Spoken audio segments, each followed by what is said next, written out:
Hello friends, how you doing today? So something I've wanted to do for a while now on this channel, and I'm going to take a shot at it today, is I wanted to create a new series called Deal Review. And this is where I talk about the entire cycle of buying a Slumlord property, how we got it, what we did, all of that stuff through the final exit of selling it as a pride of ownership rental to a new landlord. What I know I don't want this series to be is a series where, frankly, I feel like I'm bragging or beating my chest or pointing at me. That's not what anything on this channel is about.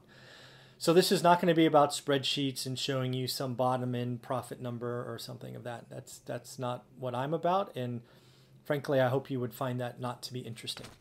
Instead, what I want to do is I've created a list of 10 questions that I'm going to go through on each of the investments, and really under the guise of trying to peel back and look for the lessons learned. So this first property is actually one that just closed yesterday. My proceeds were wired this morning. And this deal was found, which was question number one, from a wholesaler. We actually picked up this house from a wholesaler by buying 4 at one time. A wholesaler brought us a package of 4 properties, 3 on a single street, 1 in another area. They were originally asking $475 for the package. They were all in rough shape, the standard Slumlord stuff you see on this channel, right? We've done walkthroughs of how ugly they all start. So it was all 4 were in rough shape, needed at least 40 grand each, if not more. So this first property we got, so they were offered for $475. We knew that we wouldn't make any profit at that number. So we came back at $400, and ultimately we agreed to do the deal at $425 for the package of 4.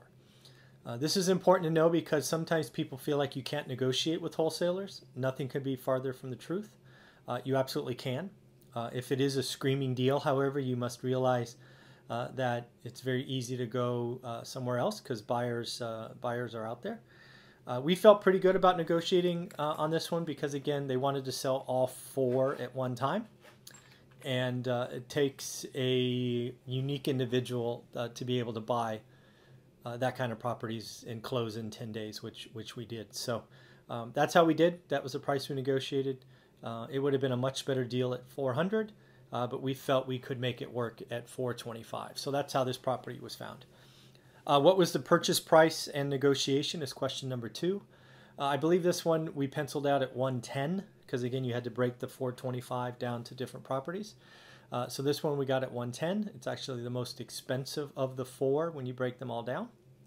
Again, the negotiation was they wanted $475 for the package. We brought it down to $425. That took about 48 hours. We went back and forth a couple of times. Private money. We actually ended up getting private money on 3 of the loans. So we closed, as you've seen before on this channel. We ended up wiring the money out of our accounts to close. And then for 3 of them, because they had tenants, meaning we had to work to get them out, anywhere between a 30 and 60-day notice. We didn't want our money tied up that long, because it's unknown when they're going to leave. If they was already empty and vacant, we probably wouldn't have done that. But because we were unsure, we did go out and get private money on 3 of them. So we did have a partner, right? Part of the 6 in 20 program.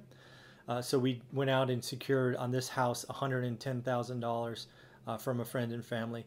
We paid them 6% interest or $550 a month during that. And then they got 20% of the profit on the back end. This one here with the tenant, they ended up staying just 30 days. They left on their own. They knew that they felt with the new buyer, the landlord was going to raise rents. So they left actually at the end of the month. So we went in and started remodeling that one first. Just to tie this out, the 4th property in this package, we actually just used our capital and never went out and got private capital because we could start work right away. And we'll talk about that deal in a later deal review. So the estimates for this house from the general contractor were about $30,000. It was new floor, new paint in and out, new windows throughout, new bathroom, subfloor up, new kitchen, throughout, new fence in the backyard, and we actually had to do some repair work on the roof of the garage. So quite extensive. And there's actually videos on this channel of the walkthrough on this property at several different times. The initial time for this was 30 days. It ended up taking us 6 weeks because when we added the new heater AC combination, the electrical panel wouldn't support it. We basically took off an old swamp cooler, which again we didn't have to, but again we're trying to do the right things for the tenants and the right things for the future landlords. So we put on a I think they call them dual packs or whatever they're called for the house, and that would pop the breaker. So we had to go to the city, get permits, get a panel installed, get city inspections, and get all of that done. So we unfortunately didn't find that out till near the end of our project. So we actually were delayed on our timeline about 2 to 2.5 weeks. The good news is on the lease is I told the eventual buyer that I expected to get at least $1,200. We ended up getting $1,250. So any calculations that were run on this investment for them exceeded their expectations, which is always a target of mine. Actual costs and closing in timeline. Already talked about the timeline. We lost about 2 weeks to that electrical panel. Again, was the right thing to do. Should we have caught it earlier? Sure. But the team was doing so many other things. It happens. Actual costs actually came out to be a little bit higher. We were shooting for 30. It came in about 33,500, just under 33,500. Some of that turned out to be a little bit more than expected on roof repair in the back. We ended up repairing one of the fences with a neighbor who did split the cost with us. So that was nice, but that was just extra cost that we hadn't budgeted for because it wasn't really needed. But when the neighbor said, they were up for repairing it and splitting the cost, we agreed. We felt like the new buyer shouldn't have to do that, so we ate that cost. And the fence looks great. Again, the actual lease was $50 over expectation. The good news is the buyer that signed up for this to buy it closed on it yesterday. I found the buyer by this channel. They indicated they were interested in buying one of our units. I talked about it 90 days ago, and her and her husband reached out and said, yeah, I'm game. I want it. We went through the numbers. And again, I exceeded her expectations on the rent, so she was very happy.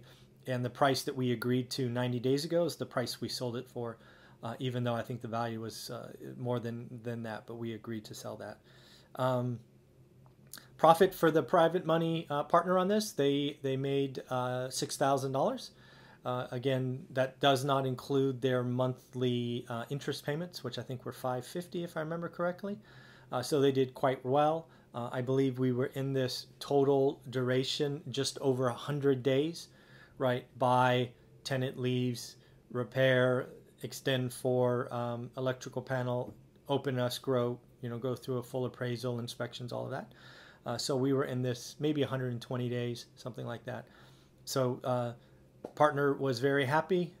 They were paid off yesterday as well. So I guess keys to the deal, kind of the last question is, first off, wholesalers are just like any other sellers. You can negotiate with them. The second thing is know your numbers, right? If the deal was brought to us at $475, we just knew we couldn't do the deals and we were okay losing it. And that's the thing I keep talking about is you have to know your numbers. Real estate investing the way we do it is not hard, right? It's math. And if you understand what a good deal is and a great deal is in your market, you can do the math. The deal was average to bad at $475. It turns out to be, I'll call it a good deal at $4.25. It would have been a great deal at $400, but it was only a good deal at $4.25. But we did the deal, and again, we profited on this. Our investor profited. New landlord has a brand new remodeled unit, 3-bedroom, 1-bath, $1,250 a month. They're rocking and rolling. I think their interest rate's in the 4. They are very happy. And again, I believe this was a second buy for this investor, which is always fun to see. A lot of my new landlords, when they get the first one and they sit on it for a little while, they buy another one. So that's always fun to see. So at the end, If you're interested in pride of ownership rentals, been watching this channel for a while, feel free to reach out and let me know as we get them. We are looking at a couple of more here shortly to be talked about. We're going to go look at them in the first week of September. So we have some more coming. We like helping new landlords start. If you want to know your numbers and you want to understand why I harp on that and why I say it's not hard, but you do have to work on it, you need to sign up for the course. I suggest using the coupon code BOOK20 because it will save you $20 and you get an autographed copy of our book, one rental at a time. So let me know what you think of these deal reviews. I'm going to do a couple of more this way. If it doesn't work out and you guys insist on having pictures and spreadsheets, we can do that as well. But again, I'm hoping it's more interested to hear about the deal as opposed to looking at somebody else's spreadsheet. Let me know what you think. Take care.